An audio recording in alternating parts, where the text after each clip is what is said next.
आंनि गोसोनि गोदै राव मेथाइनि सुजुगिरिया महेश ब्रह्म नङा, महेश ब्रह्मआ प्रडिउसारसोमोन।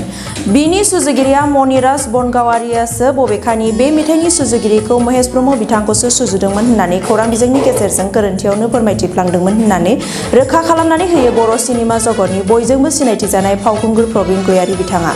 लोगोसेनो बिथाङा खौरां बिजोंनि गेजेरजों फोरमायथिबावोदि आंनि गोसोनि गोदै राव मेथाइखौ सुजुनाय आरो एलबाम महर होनायाव सत्रजित नार्जारिनिबो बिहोमा दं होननानै बुंथियो।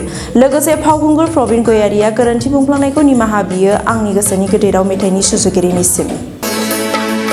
आंनि गोसोनि गोदै राव नांगौ नामा?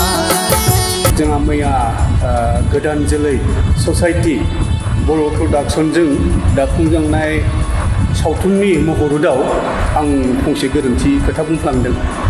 बे आंनि गोसोनि गोदै राव जोबोद मुंदांखा मेथाइ।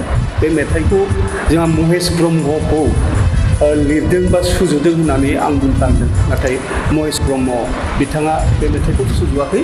बिथांनिनो फंबाय मनिराज बनगावारि बिथाङासो लिरदों आंनि गोसोनि गोदै राव। आरो बेहाय जोंहा सत्रजित बिथांनिबो बिहोमा दङ, बिथांनिबो लिरनाय दङ।